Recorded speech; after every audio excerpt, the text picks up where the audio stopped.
School for Conflict Analysis and Resolution at George Mason University. We are the first, we were the first, and we are the preeminent institution of higher education for the analysis, study, research in causes and effects of social conflict, particularly violent social conflict. We began in 1981 with a Master's of Science degree, the first in the world in conflict resolution. In 1988, we added a PhD, one of the few PhDs in the world. Only in 2004, 2005 did we offer a baccalaureate degree, a BA and a BS degree.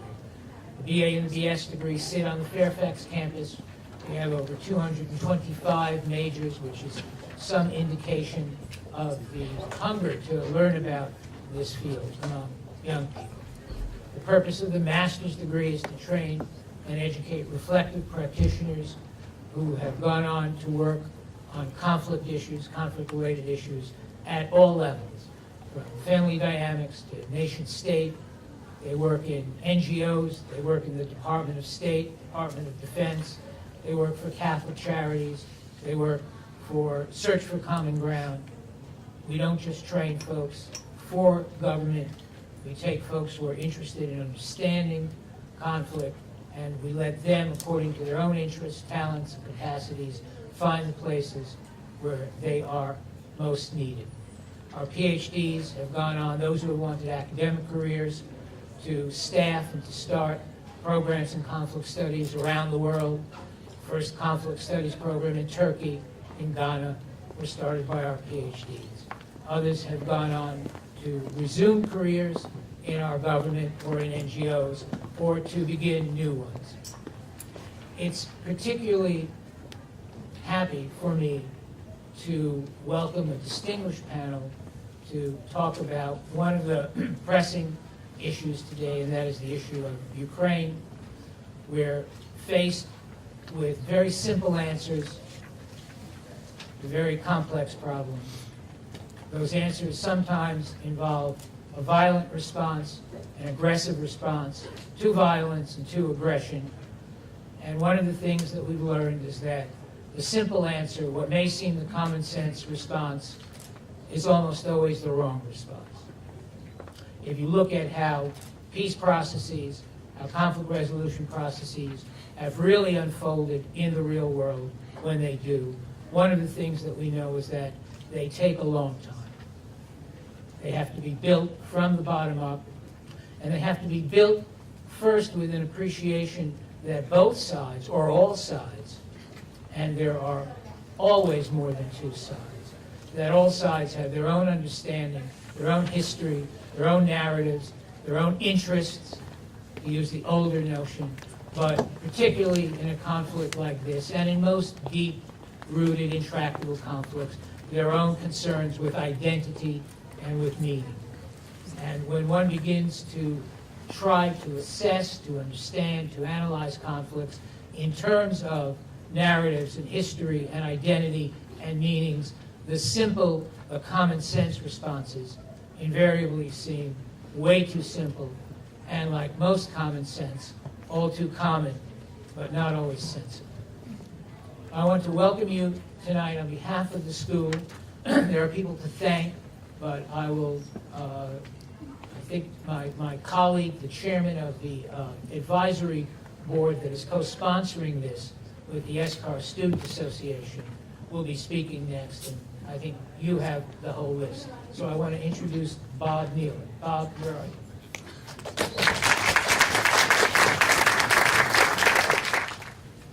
Good evening, ladies and gentlemen. Thank you very much for coming. We are very proud of our program here at George Mason. As chairman of the advisory board, I can tell you that our board is going to strive in the future to continue to bring great events to the entire Washington area community. This is another example, and this is the first time that we have collaborated with the Student Association to put together this tremendous event. And our board would like to have everyone give a big round of applause to the Student Association, who've really done a great job with this event. very happy to be here. I am not an expert on Ukraine, although I was there a few times when it was happier times. And we have a distinguished panel led by one of our fellow alum, but board member, Michael Shank, who's right here. And he's a tremendous talent. We're so happy that he's been on our board. At this time, I'm going to turn it over to Michael Shank for this great program. Thank you, Michael. All right, let's get started. So I'm going to lay out a few rules of the road, rules of the conversation. Anyone who knows me knows that I'm very opinionated, but I'm moderator tonight, so I won't talk about my opinions on Ukraine. I've written a lot on it, but you can go elsewhere to find it on SCAR's website, scar.gmu.edu. That's a promo for SCAR, not for me, but the articles are also in there. But I just want to give a shout out to the Student Association too. You've been incredible to work with. Illustrative of how diligent they were up until the last minute. Countless, constant emails. I actually couldn't keep up because there were just last minute logistics, and huge props to all of you for doing what you did to make this possible. And big thanks to the panel, the esteemed panel. So here's what I asked them, and as moderator, I'm going to put it in your lap so that you hold them to that too, which is, I want this conversation, and I'm going to assert myself in this, I want this conversation to be a constructive conversation, to do due diligence, what SCAR does. Analyze conflict, and the SCAR acronym, if you haven't figured it out, School for Conflict Analysis and Resolution, which is hosting this as well. But also to propose, prescribe, think about, explore ways to work ourselves out of this conflict, prevent it, transform it, manage it, resolve it. Your word, you choose what you need to understand the conflict. Because I've been, as I'm sure you all have, been in way too many conversations in Washington where it either status quo'd the conflict or frankly escalated. And I am not interested in that. I don't think the panelists are, and the Student Association that organized this are very interested in looking at ways to prevent, resolve, transform, manage. So that's what I've asked them to do in 5 to 7 minutes each. Okay, did I cover everything? I think so. Constructive conversation, here we go. We're going to go in this order, in case you're wondering who's speaking first. I will introduce each panelist before they speak. And so I will give a short introduction. The bios are in front of you so you can get the full bio. But let's start with Ambassador Hurst. John Hurst became the director of the Center for Complex Operations at National Defense University in September of 2010. Prior to that position, John served for 31 years as a Foreign Service officer in the Department of State, retiring at the rank of career minister. In the last 4 years at the State Department, he served as a coordinator for reconstruction and stabilization, where several SCAR PhD alum have worked and are working now that it's the CSO, Conflict Stabilization Operations. In that capacity, John led the development of U.S. government civilian capacity to promote the stabilization and reconstruction of societies in transition from conflict or civil strife, and to provide support to countries at risk of instability. He oversaw the establishment of the Civilian Response Corps of the United States. This is what I wanted to get to because it's relevant. This next paragraph is clearly relevant to this conversation. In May 2003, John was appointed as U.S. Ambassador to Ukraine, and during his tenure, he worked to enhance U.S.-Ukrainian relations to help ensure the conduct of a fair Ukrainian presidential election and to prevent violence during the Orange Revolution. For further reading, it's there. I want to get to the ambassador now for just 5 to 7 minutes. John, the floor is yours. From here or there? Whatever you'd like. All right. To understand what's going on in Ukraine, go back to the origins of this crisis.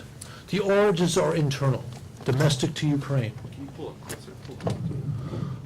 If you recall, Mr. Yanukovych, the previous president of Ukraine, was negotiating a trade agreement with the EU. Russia threatened economic mayhem if he concluded that agreement, and ostensibly in late November he backed away from the agreement under Russian pressure. But that was not the real reason why he backed away from the agreement. The real reason why he backed away from the agreement was the EU required, as part of the agreement, for him to release Yulia Tymoshenko from jail. Yulia Tymoshenko was his most important political rival at that time. He hid behind the Russians for domestic purposes. The decision to walk away from the agreement with the EU led overnight to demonstrations in Kyiv of tens of thousands of people. This is when he made his second mistake. He sent his police to clear the square by force. The day after that, the police failed because they were going to fail in that mission. The day after that, he had hundreds of thousands of people in the streets of Kyiv demonstrating now not against the walk away from the agreement with the EU, but demonstrating against his authoritarian and repressive leadership. From early December until late February, he tried via offering of gifts and concessions, via repression, to get the crowds off the street unsuccessfully. His last play was the use of deadly force against the protesters. In the middle of February, he unleashed snipers and they murdered scores of people, principally demonstrators, but a few police. So I could claim it was the demonstrators who were responsible for the violence. This was his last and fatal mistake, because that prompted the EU, which until then was more or less sitting on the sidelines, to levy sanctions against key supporters of Yanukovych's government. And as a result of that, his regime collapsed, because few people who were supportive of him to that point were willing to endure sanctions from Western Europe. And his support collapsed. Within 24 hours, he agreed to a deal which, had he accepted it in January, would have led to his staying on as president. But that deal, too, was not sustainable, and he fled the country. It was at this point that what was essentially a domestic crisis, albeit with international play, became an international crisis. And why is that? Very simple. Mr. Putin has a vision of Ukraine, which is either Ukraine follows a neutral policy, at a minimum a neutral policy in terms of international orientation, not a Ukraine which is looking towards EU membership. Or, if that is not possible, if the government in Kyiv will not play along, Mr. Putin's idea is to turn Ukraine into a rump state. And this is a position that he laid out very clearly in statements that he made starting in late February, and he more eloquently expressed this when he used his troops to seize Crimea. His seizure of Crimea was meant to destabilize the government in Kyiv, but it didn't quite do that, although the government by no means is stable. It was also meant to send a message to that government that if they persist in policies which Mr. Putin doesn't like, that there will be further military engagement on the part of the Russians. But here's where things came a little bit a cropper for the Kremlin. They expected the West to react in the same, I would say, nonchalant, I'll be diplomatic tonight, in the same nonchalant manner with which they acquiesced in Mr. Putin's seizure of Abkhazia and Southern Ossetia in Georgia in 2008. But the West's reaction, despite all the pundits who were talking about the weakness of the White House and the weakness of, especially of the Europeans, was stronger than Putin expected. Maybe not strong enough, and I would agree that perhaps not strong enough, but stronger than Mr. Putin reasoned. And we very quickly, we the United States, followed then by the Europeans, sanctioned a host of individuals, powerful individuals in Russia, powerful both politically and economically. And as Kremlin antics continued, again, I'm being soft-spoken tonight, we did a second round of sanctions. And the second round of sanctions, at least from the United States, in particular, caught the Kremlin's attention. They caught the Kremlin's attention because, one, several people very close to Putin were sanctioned. The Rothenberg brothers, judo partners of Mr. Putin from St. Petersburg, Mr. Timchenko. And perhaps more importantly, we sanctioned one Russian financial institution, Bank Russia, only the 11th largest bank in Russia, but nonetheless a clear signal that financial institutions in Moscow are at risk as a result of Kremlin policies. Finally, Mr. Obama announced when he put out these sanctions that he had the authority to sanction entire sectors of the Russian economy. This caught Mr. Putin's attention. And a very clear indicator of that is the fact that the very next day, for the first time since this crisis began in Ukraine in late November, Mr. Putin picked up the phone to call Mr. Obama. The previous conversations were all initiated by the President of the United States. Additional indicators of this are the whinings of Foreign Minister Lavrov and other senior Russians that why are being treated like school children, taken to the woodshed. They don't like the sanctions. And this has persuaded Mr. Putin to pursue his objectives, which I laid out, either the neutralization of Ukraine or the turning of Ukraine into a rump state. It's forced him to alter his tactics. That's why, frankly, to my surprise, and the surprise of just about everyone, last Thursday the Russians signed an agreement in Geneva. An agreement which, for all of its flaws, and again, if you listen to the pundits, the critics of the White House, you think that we sold out Ukraine. Well, we didn't. The agreement, while not ideal, is not bad. And it's not bad because it contains a commitment for all sides, including especially the Russian side, to ease off on tensions. And Mr. Obama was properly skeptical when he publicly commented on the agreement. So what is a dictator to do if he's worried about sanctions but still wants to pursue an aggressive policy? He reverts to covert operations. Right now, the Kremlin is running an insurgency in eastern Ukraine. These armed men who are taking over administrative buildings in different cities in the east and have taken over one city, the city of Slavyansk, are led by Russian special forces or GRU, which is Russian military intelligence. They are smart, they are disciplined, they are well armed, and of course we've seen the appearance of the so-called green men, the soldiers who look exactly like Red Army soldiers, just as they were in Crimea. But the important thing is that Mr. Putin hopes that this fig leaf of non-intervention and the agreement he signed in Geneva gives talking points to the people in the West, especially people like the president of Siemens, the German company, that made nice with Mr. Putin as he was seizing Crimea, that they can use with their leadership, especially Western Europe, to a lesser extent here in the United States, say, Russia's not involved, why should we sanction Russia? That's his game. Okay, what does this mean? I expect that if the insurgency continues, which all indicators are that it will continue, the United States, probably followed by the Europeans, will issue a third round of sanctions. That itself will not stop the Kremlin. The $64,000 question right now is whether the security forces in Ukraine, the army, the police, the SBU, which is their special intelligence units, have the ability to take back the installations seized by these insurgency elements. If they are able to do that, and it's unclear if they are able to do that, then Mr. Putin has a tough decision to make.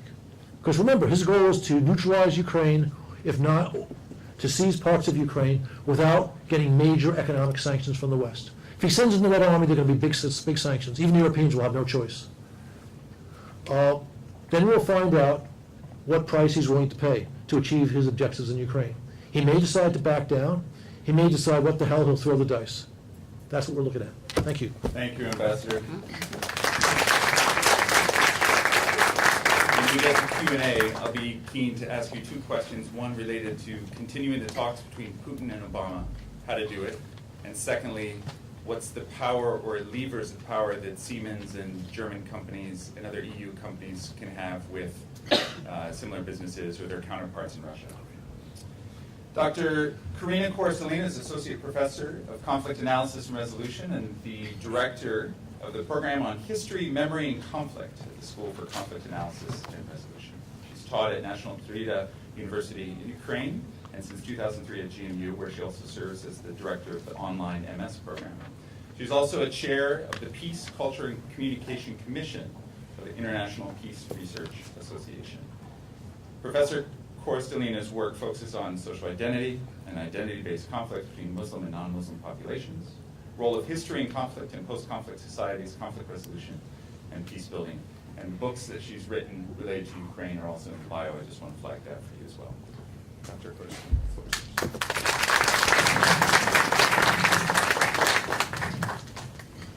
Okay, thank you. In these 5 minutes, 7 minutes which I have, I will just outline some major ideas and you will have questions, I can build more on them.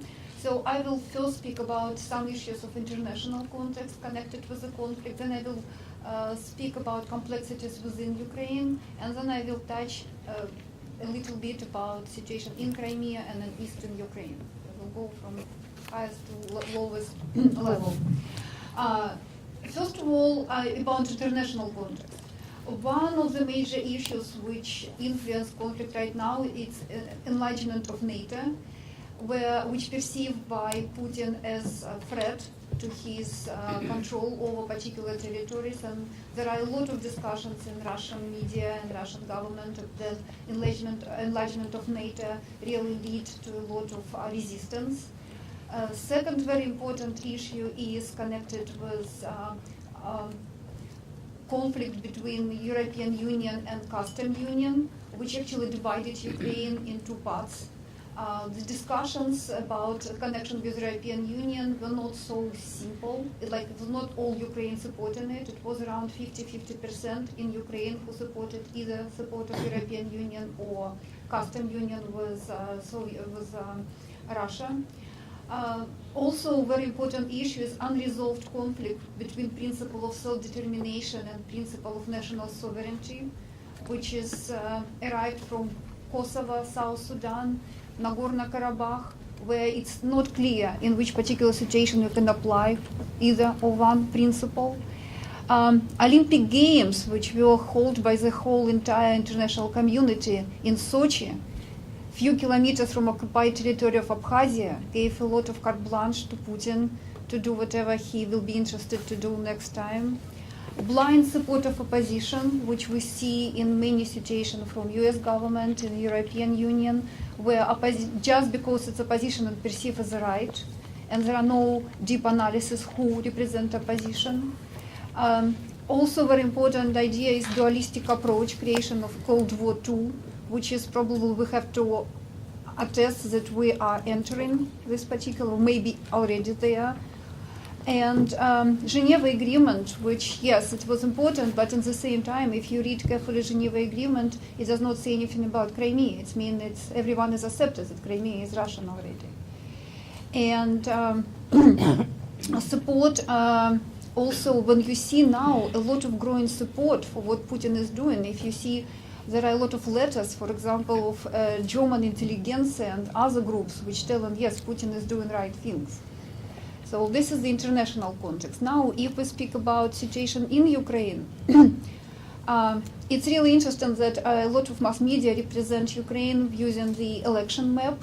Imagine that somebody will present some complexities of life in the United States, present an election map. It's just like right, the green and blue. Of course, there are much more complexities within it. What is important that Ukraine, 100% of respondents in my research and other research agree that there are no national idea, there are no common identity. It's country of unfinished transition. Nobody knows where Ukraine will be in 30 years. There are strong degradation of society in terms of economics, education, and everything else. And one of my favorite discussion about Ukraine is that previously, they built socialism and communism Ukraine using textbook of Marx, Lenin, and Engels, and now they use exactly the same textbook, but now build capitalism, wild capitalism of 19th century, not what we see now in European Union. And of course, it's it's colonial system where government treat country its own colony with all systemic approaches to it. If we speak about how people see Ukraine, what are major narratives in Ukraine, we see 5 major narratives, and only one of them is really liberal and democratic. Around 10-15% of people see citizenship as a contract between country and citizens.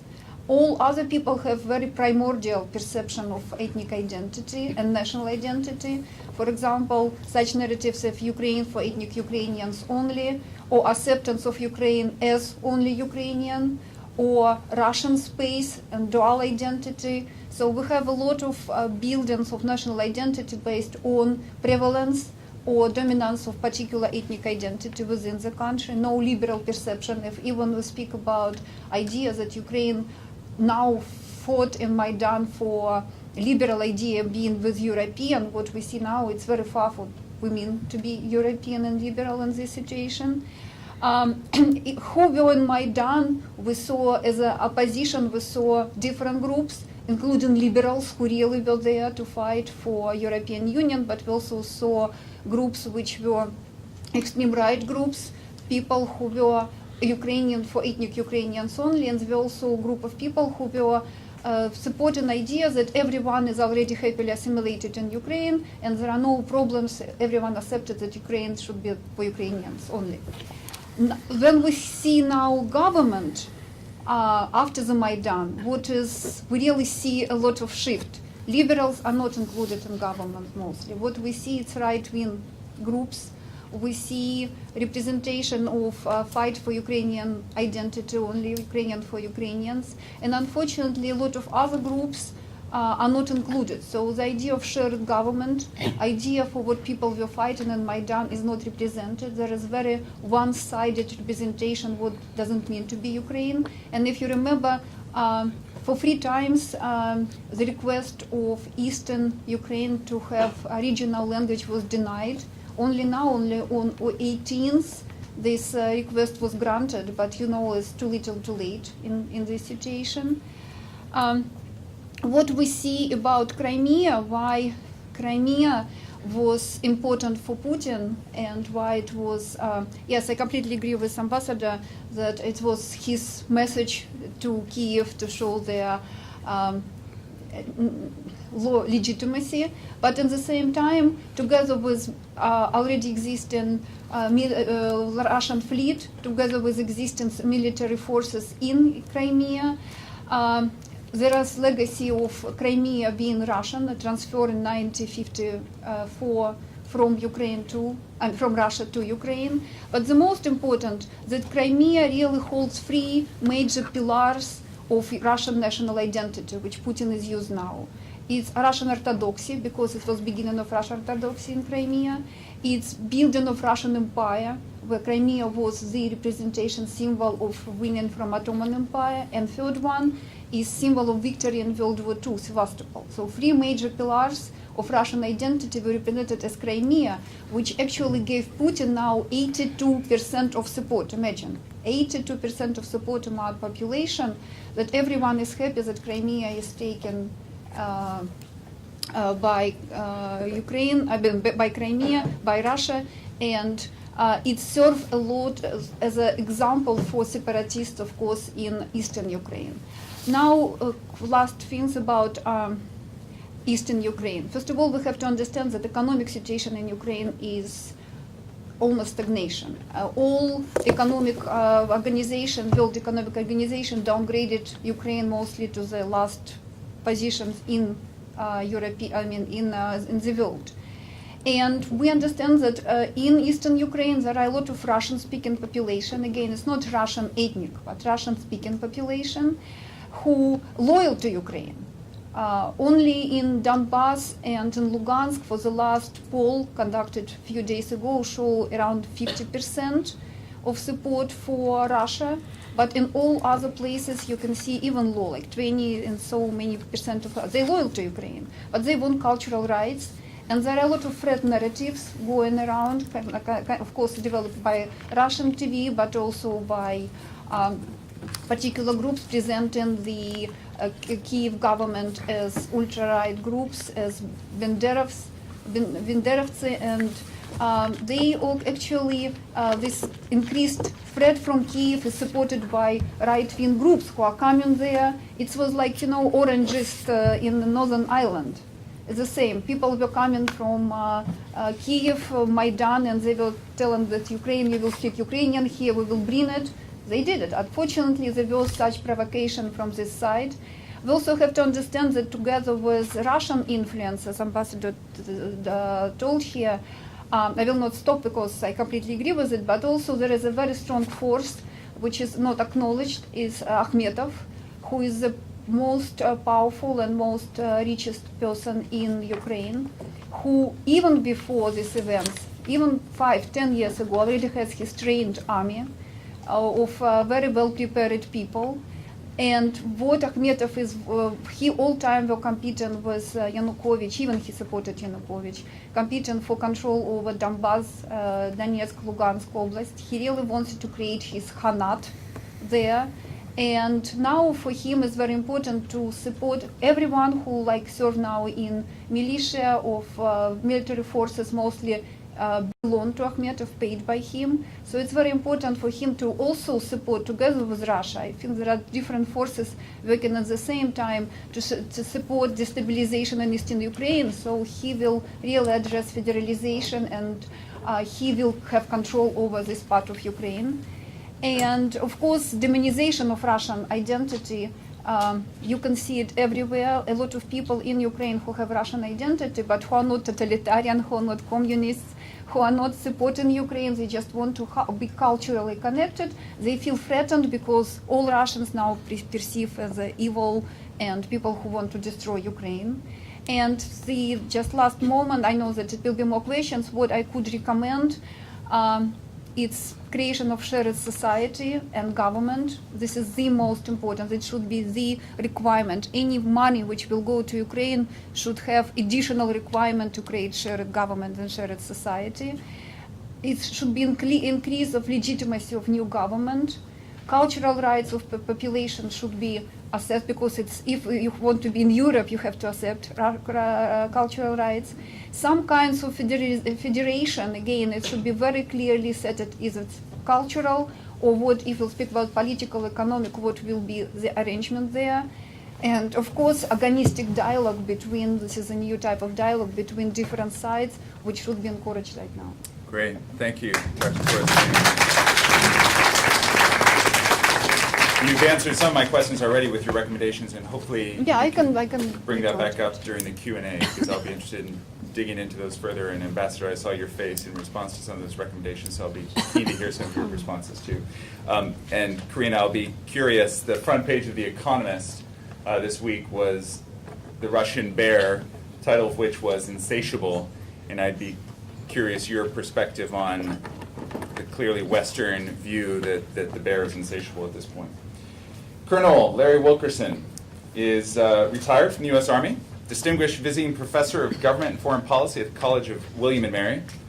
Wilkerson's last positions in government were as Secretary of State for Colin Powell's Chief of Staff, 2002 to 2005, Associate Director of the State Department's Policy Planning Staff under the directorship of Ambassador Richard Haass, and a member of that staff responsible for East Asia and the Pacific, Political, Military, and Legislative Affairs, 2001-2002. Before serving in the State Department, Wilkerson served 31 years in the U.S. Army. During that time, he was a member of the faculty of the U.S. Naval War College, Special Assistant to General Powell when he was chairman of the Joint Chiefs of Staff, and Director and Deputy Director of the U.S. Marine Corps War College at Quantico.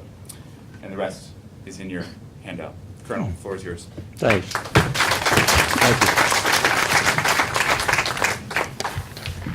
I want to cover this from a similar angle, but with some different particulars. Due diligence, as you heard, if I'm a geographic expert on anywhere, it's China, Japan, and Korea, to a certain extent Southeast Asia. But I've been working for the past 3 years as zealously as I've ever worked on anything at the other end of Asia, principally on Iran, with Ambassador Frank Wisner, Tom Pickering, and a number of other people who are very interested in helping this president to succeed on the diplomatic track with regard to Iran.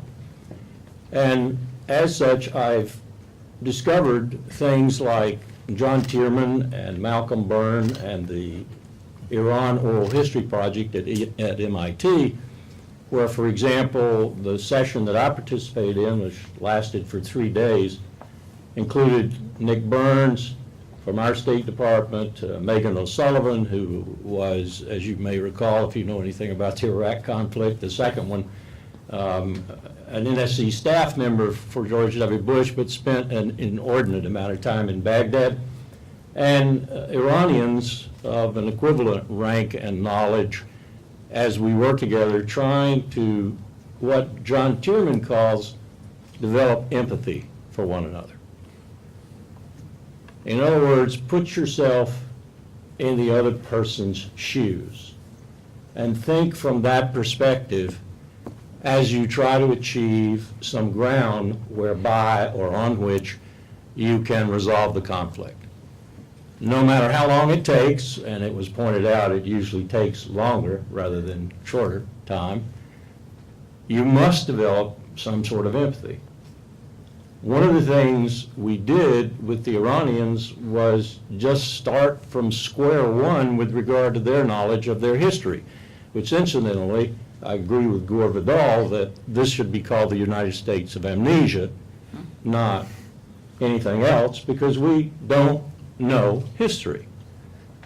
Once we had started, and we didn't start very far back, in 1953 with the United States clandestine operation headed by Kermit Roosevelt in order to overthrow the Iranian leader, Mohammad Mossadegh, and move forward, we began to develop some empathy. And as the Iranians began to think about the hostage crisis, 444 days, a ruined presidency, so forth and so on, they began, I think, to develop some empathy.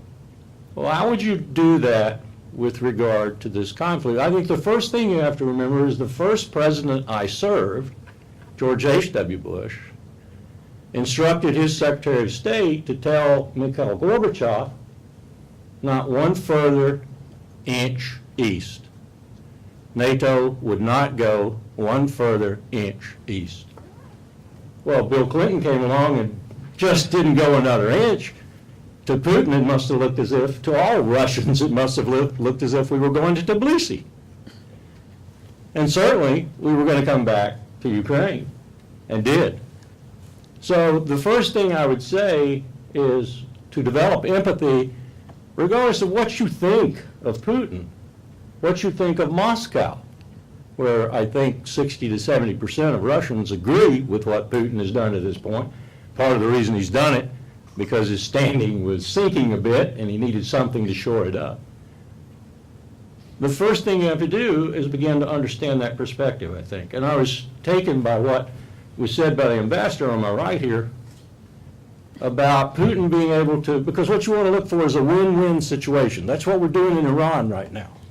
We're trying to show President Rouhani that he can win, and we're trying to show our Luddite Congress that they can win. That's the only way we're going to get successful negotiations. So in this situation, I was struck by what the ambassador said about neutrality.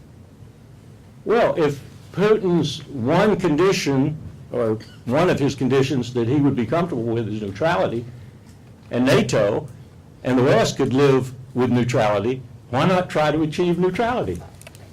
It doesn't mean you have to be neutral if you're Ukraine forever, but it does mean that you would soften the harsher words, maybe stop potential conflict, and in that neutrality, you might be able to develop contacts between Berlin and Moscow, Paris and Moscow, Belgium, Brussels and Moscow, Washington and Moscow, and a host of other places perhaps, who would all be interested in fostering that neutrality, not through clandestine operations, not through sending John Brennan into Ukraine, but through actually helping Ukraine, which is a basket case. Worse than Greece.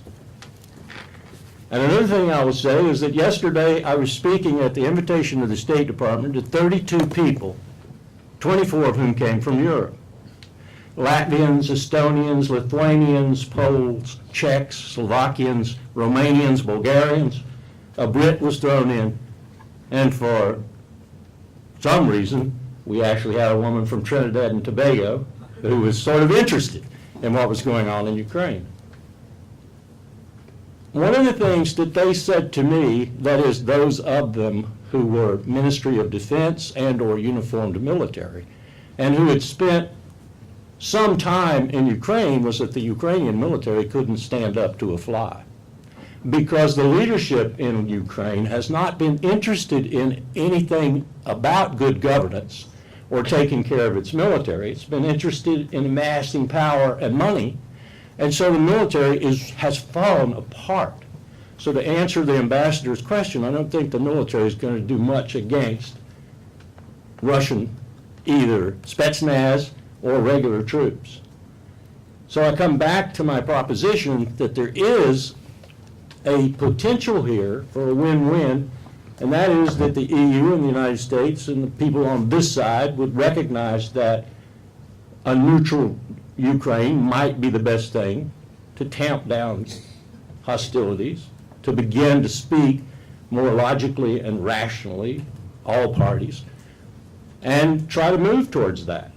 Now, I realize, Lord, do I realize, how many people are going to be opposed to that. We have people in Tehran who are adamantly opposed to successful negotiations. We have people in Riyadh, people in Ankara, who are adamantly opposed to a rapprochement between the United States and Iran. And we have a person in Tel Aviv who is deadly opposed to it. And yet, I think we're making progress. And we're making progress because we're doing things and presenting these people and this opposition with facts that they cannot refute, that they cannot deal with. And I think that's the way to move with regard to this crisis, which has, by the way, almost put Iran on the back burner. That's good for us in some respects, but it's not good for us in other respects, one of which is we need Russia when we do the final deal. So that's my take on it. And again, I'm not an expert on Ukraine, but I do think I've learned a little bit serving 3 presidents, 30 plus years in the military, 4 at the State Department, and now teaching some of this in the military and in the civilian world for over 17 years. I've learned a little bit about conflict resolution, I hope. Okay.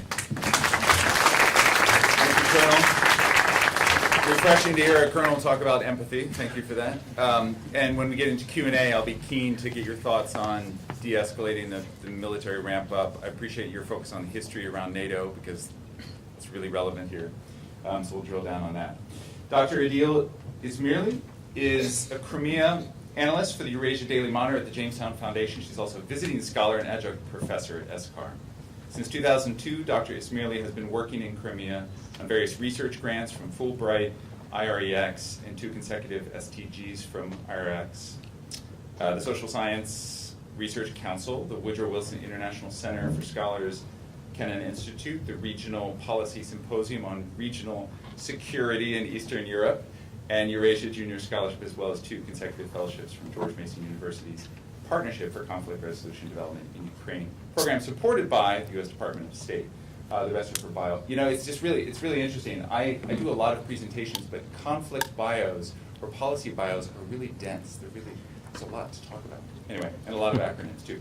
Idil, the floor is yours. Thank you. Thank you. I just would like to convey some basic facts based on my research in Crimea, as Michael was saying. Sometimes I stayed in Crimea 8 months, sometimes a year, and the last time I came back actually with my 3rd short-term grant from IREX at the end of September 2013. So why did I keep going to Crimea? Because early warning signs were there. These events, although for many of us in America unfolded very quickly since last November, all the early warning signs were there actually, and people just didn't pay attention. But now, for instance, the Maidan movement was not a conflict that started because of the East and West divisions or because of other Russian propaganda wants us to believe from their perspective. It was a conflict because they were the boiling frustration and failures of Yanukovych's government, his nepotism, his replacement of all the people in power since 2010 with his inner circle from Donetsk.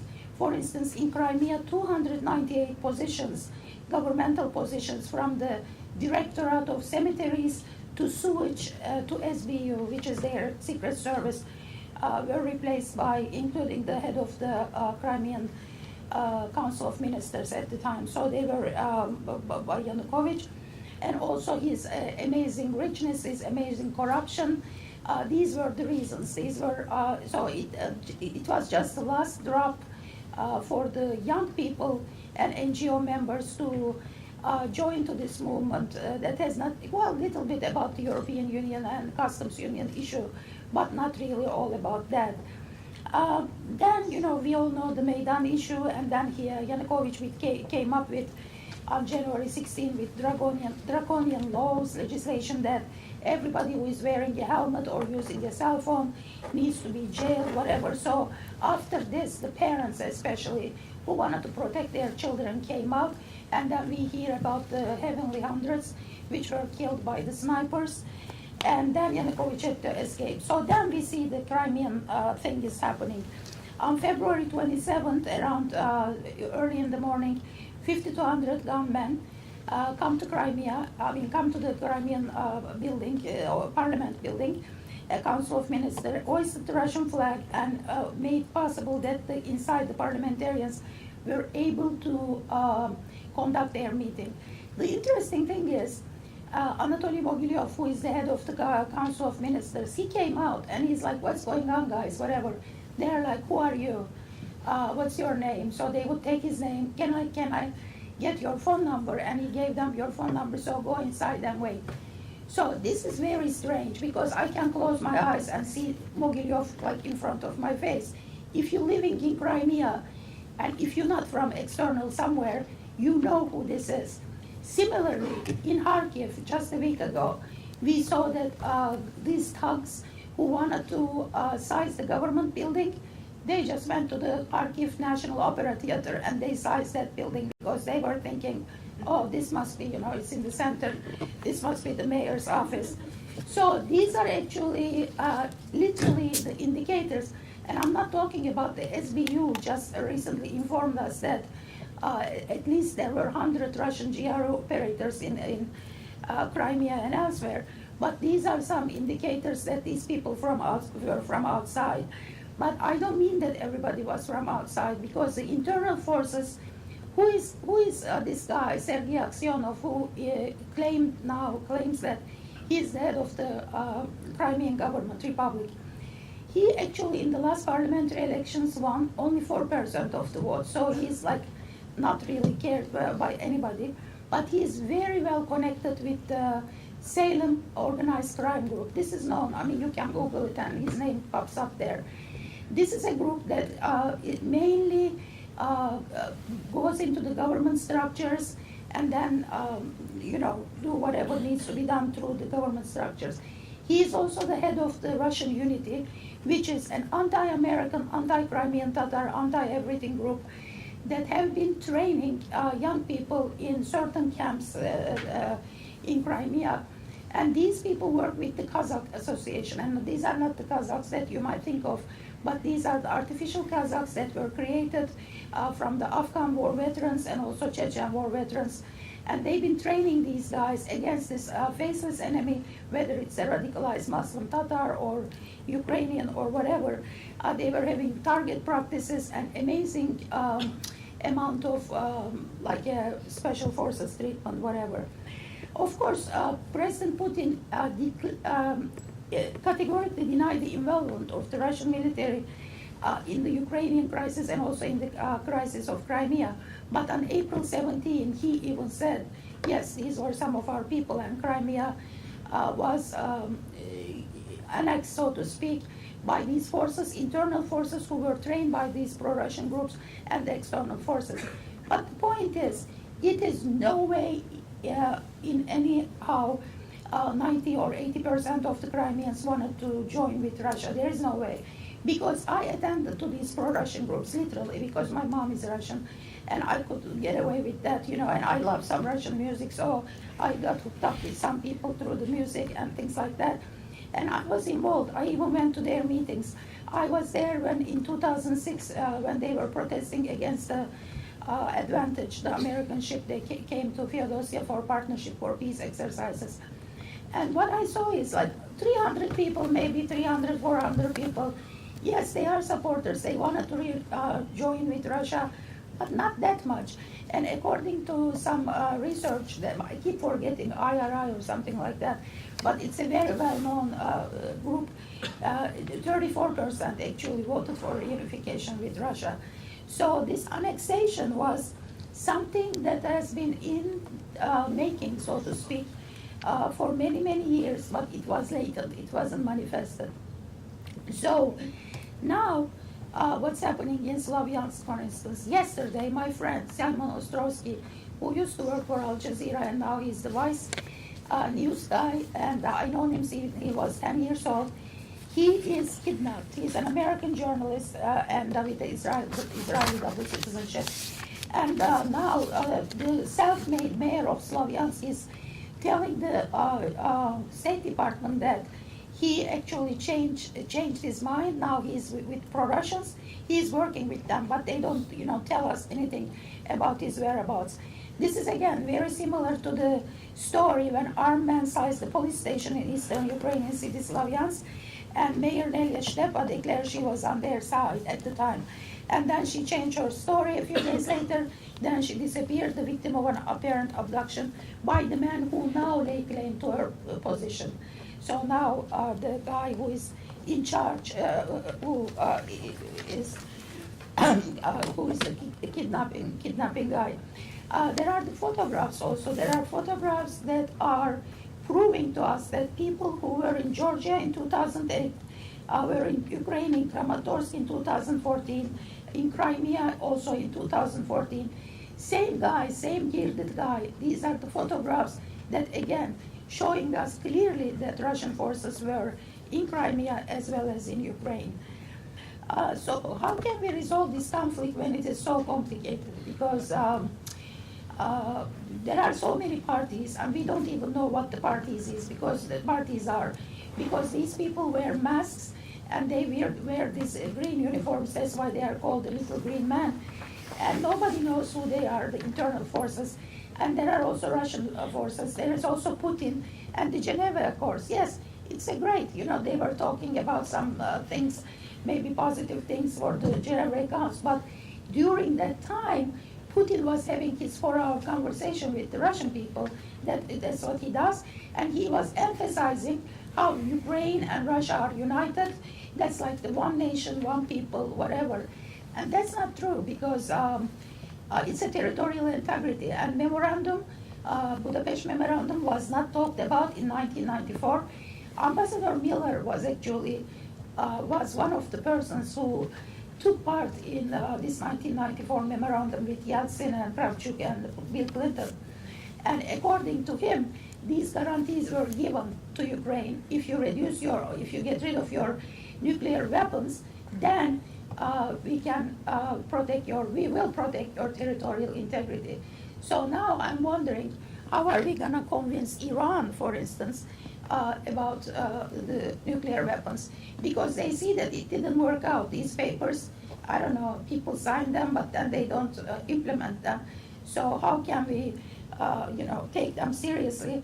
And they might not sign it. It's an unintended consequence. What's happening in Crimea and Ukraine may totally impact the negative reaction from the Iranians right now, or from the North Koreans.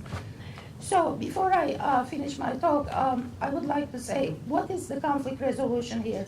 Well, as we teach in our classes, and we learn our classes, for conflict, in order to be resolved, it has to, first of all, it has a process. It has to emerge, it has to escalate, it has to hit the stalemate and or entrapment, and then the escalation. We are not there yet. The conflict is, as Dr. Mitchell said, always, it's not ripe. We cannot enter it with problem-solving workshops or soft diplomatic approaches right now. This is, although I have a PhD in my conflict analysis and resolution from here, and my dissertation was on Crimea, I right now don't see any soft approaches, because I was part of many dialogues before this happened. For the last 5 years, I was a part of this wonderful dialogue with the Russians and Ukrainians and Crimean Tatars, and those Russians that I was with in the dialogue now who are against everything. Yeah, just one thing. Yesterday, Crimean Tatar leader came to Crimea. After a month and a half, he was away. He was at the United Nations Security Council, NATO.